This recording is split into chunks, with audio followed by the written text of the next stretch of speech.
चला तर मंडळी, आप्पे पात्रातली युनिक रेसिपी काय आहे त्यासाठी व्हिडिओ शेवटपर्यंत बघा। तर इथे आपल्याला लागेल एक मिक्सरचं भांडं। आता मिक्सरचं भांडं मी इथे छोटं वापरत आहे, तुमच्याकडे मोठं असेल तर ते जरूर वापरा। त्यानंतर त्यामध्ये थंडगार असं आपल्याला मेल्ट केलेलं तूप वापरायचं आहे।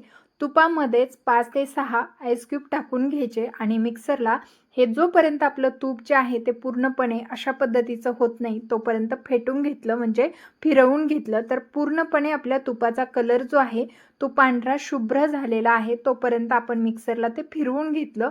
त्याचबरोबर आपल्याला काळजी घ्यायची आहे, मिक्सरचं भांडं गरम पडणार नाही, त्यामुळे प्लस मोडवरती तुम्ही मिक्सर फिरवू शकता। इथे पहा, तूप आणि बर्फ छान असा पांढरा झालेला आहे। त्यानंतर आता पहा, आपल्याला यामध्ये 1 कप गव्हाचं पीठ लागणार आहे। गव्हाच्या पिठाऐवजी तुम्ही मैदा देखील वापरू शकता। गव्हाचं पीठ घेताना चाळून घ्यायचं, तसंच ते बारीक असायला हवं।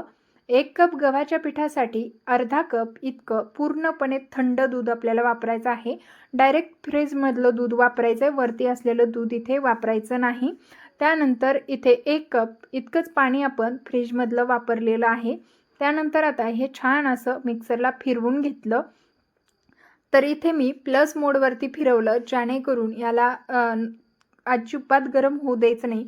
हे मिश्रण एकदम थंड, आपल्याला मिक्सरच्या भांड्याला हात लावल्यानंतर एकदम थंड भांडं लागायला हवं इतपत आपल्याला याला थंड ठेवायचं आहे।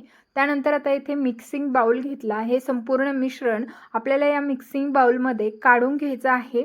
पदार्थ कुठेही चुकू नये म्हणून सांगितलेले टिप्स आणि ट्रिक्स नक्की फॉलो करा। मिक्सरच्या भांड्यातही थंड पाणी टाकून हिसळून घेतलं। त्यानंतर इथे आपण मोठा आईस क्यूब तयार करून घेतलाय, तो देखील यामध्ये टाकून घ्यायचा आहे।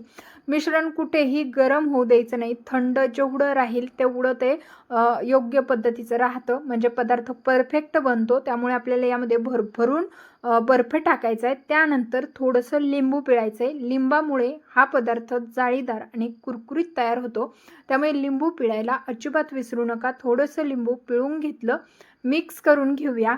तर पहा, अशा पद्धतीचं हे मिश्रण तयार ठेवायचं आहे पातळ। त्यानंतर लगेचच इकडे आप्पे पात्र ठेवायचं। आप्पे पात्राच्या वरती अगदी अर्धा इंच रिकामं राहील इतकं आपल्याला हे आप्पे पात्राचं तेल भरून घ्यायचं आहे। इथे जेवढं तुम्ही रिकामं ठेवाल तेवढं आपल्याला थोडंसं हे मिश्रण टाकायला सोपं जातं, नाहीतर तेल खूप उडतं, कारण साचे छोटे असतात आणि हा पदार्थ बनवण्यासाठी म्हणजे आपल्याला थोडंसं तेल आणि जागेची हे असते, त्यामुळे थोडं थोडं मिश्रण आता यामध्ये आपण टाकून घेऊया। तेल एकदम परफेक्ट गरम झालेलं आहे, मिश्रण टाकलं असं वरती येत आहे। तर पहा, अशा पद्धतीने त्यामध्ये एक धूर तयार झाला पाहिजे, म्हणजे तो पदार्थ आपला छान असा वरती येऊन राहतो। नाहीतर जर पीठ टाकलं आणि ते तळाशी गेलं तर समजायचं पिठामध्ये कुठेतरी गडबड आहे। जर पीठ असं वरती आलं नाही आणि व्यवस्थित तेलाचं टेम्परेचर नसेल तरी सुद्धा तुमचं पीठ जे आहे ते तळाशी जाऊन बसू शकतं। तर इथे तुम्ही पाहू शकता, कुठेही तुम्हाला पीठ अजिबात तळाशी गेलेलं दिसणार नाही। जसंच मी पीठ टाकत आहे तसंच ते पीठ छान असं जाळी धरून वरती येत आहे। अशा प्रकारे हे पीठ वरती आलं पाहिजे, तसंच त्याबरोबर त्यांनी जाळीसुद्धा पकडली पाहिजे।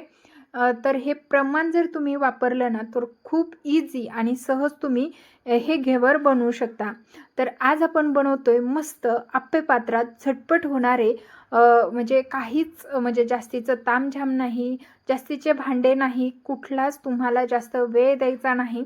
अगदी एका मिक्सरच्या भांड्यापासून आणि आप्पे पात्रापासून हा पदार्थ आज आपण बनवतोय आणि चवीला म्हणाल तर कुठेही कॉम्प्रोमाइज नाही, एकदम कुरकुरीत आणि चविष्ट हा पदार्थ तयार होतो। बऱ्याच वेळेला तुम्ही मोठे घेवर बनवायला जाता आणि ते फसतात, त्याचबरोबर आपल्याला ते बनवण्यासाठी जास्तीचं तूप आणि जास्तीचं तेल देखील लागतं।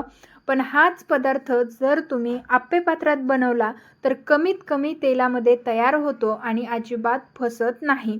तर तुम्ही एकदाही हे घेवर बनवलेले नसले तरी सुद्धा तुम्ही हे घेवर अगदी परफेक्ट बनवू शकता, तेही जाळीदार, कुरकुरीत आणि मस्त असे सोनेरी रंगावरती घेवर तळून तयार झालेले आहेत। जर काही घेवर कच्चे असतील तर ते देखील आपल्याला सोनेरी रंगावरती तळून घ्यायचेत। तर ते मध्यभागी घ्यायचे, म्हणजे पटकन असे तळल्या जातात, कारण मध्यभागी गॅसची हीट बरोबर लागते। तर इथे पहा घेवर काढून घेतलेली आहे। आता हे आपण अप्पे पात्रात बनवलेले मिनी घेवर आहेत, तर ते अशाच प्रकारे आणि इतक्याच जाडीचे आपल्याला तयार करायचे आहे। त्यानंतर आता मी आणखीन एक बॅच तयार करून घेणार आहे।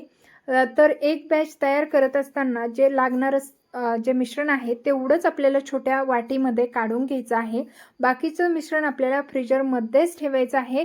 प्रत्येक वेळेला आपल्याला लागेल तेवढं मिश्रण बाहेर काढून घ्यायचं फ्रीजरमध्ये, म्हणजे तुमचं जेवढं मिश्रण थंड असेल तेवढा हा पदार्थ परफेक्ट तयार होतो। तर इथे मी थोडेसे घेवर बनवून घेतले। आता यावरती आपल्याला पाक टाकून घ्यायचा आहे। पाकाशिवाय यामध्ये मज्जा नाही। तसंच बरेच जण यासोबत रबडी सुद्धा खातात, म्हणजे यावरती रबडी सुद्धा लावतात, तुम्ही ती सुद्धा बनवू शकता। परंतु मी फक्त आता इथे पाकासोबतच यांना सर्व करणार आहे। त्यासाठी इथे अर्धा कप साखर, अर्धा कप पाणी घालून घेतलं आणि आता साखरेचा आपण पाक तयार करून घेणार आहोत। तर आता पहा, सतत हलवत साखर विरघळवून घेऊया। इथे पाक बनवत असताना आपल्याला आपण जसा गुलाबजामला पाक बनवतो ना तशा प्रकारे बनवायचा आहे। खूप जास्त पुढेही जाऊ द्यायचा नाही आणि खूप पातळही ठेवायचा नाही। जर तुम्ही हा पाक पातळ ठेवला म्हणजे चिकट झाला नाही तर तुमचे घेवर थोड्या वेळानंतर ते सॉफ्ट पडू शकतात आणि जर पाक परफेक्ट तयार केला तर घेवर मात्र कुरकुरीत राहतात। पाक बनवताना सुद्धा सांगितलेली टिप्स नक्की फॉलो करा। त्यानंतर यामध्ये थोडीशी विलायची पावडर टाकलेली आहे फ्लेवरसाठी, पूर्णपणे ऑप्शनल आहे। त्यानंतर पहा, इथे आपल्याला पाक चेक करायचा आहे चिकट झाला आहे का। तर पहा, इथे असा चिपचिपीत पाक आपला तयार झालेला आहे। व्यवस्थित चिपचिपीत पाक तयार करून घ्यायचा। जर तो चिपचिपीत असा चिकटपणा त्याला आला नसेल तर थोडंसं आणखीन शिजवून घ्यायचा आहे। परंतु आपला पाक असा परफेक्ट तयार झाला आहे, त्यासाठी इथे गॅस बंद करून घेतला आणि आता हा पाक घेवर सोबत खाण्यासाठी तयार आहे। आता तो कसा खायचा ते मी तुम्हाला सांगते। तर इथे आपले मिनी घेवर आहेत, छोटे आहेत, म्हणून मी एकावरती एक ठेवून घेतले आणि त्यावरती अशा पद्धतीने आपण आता पाक टाकून घेणार आहोत। कितपत गोड आवडतं त्यानुसार तुम्हाला इथे पाक टाकायचा आहे। इथे तर मस्त रसरशीत झालेले छान लागणार आहेत आणि पाक अगदी परफेक्ट आहे, त्यामुळे ते कुठेही तुम्हाला सॉफ्ट पडणार नाही, ते आहे तसे कुरकुरीत तयार राहणार आहेत। त्यामुळे मी इथे भरभरून असा पाक त्यावरती घालून घेत आहे। तुम्ही हवं तर एक एक घेवर पाकामध्ये बुडून साईडला देखील काढू शकता, परंतु असं टाकल्यानंतर इझी जातं। त्यानंतर डेकोरेशनसाठी थोडेसे ड्रायफ्रूट्स मी कट करून घेतलेले आहे, ते देखील आपण यावरती टाकून घेणार आहोत। तर मंडळी, तुम्हाला एक निवेदन आहे की आजचा युनिक भन्नाट रेसिपी तुम्ही ना कुठल्या शहरातून किंवा गावातून बघितली ना, प्लीज ते मला कमेंट करून नक्कीच कळवा।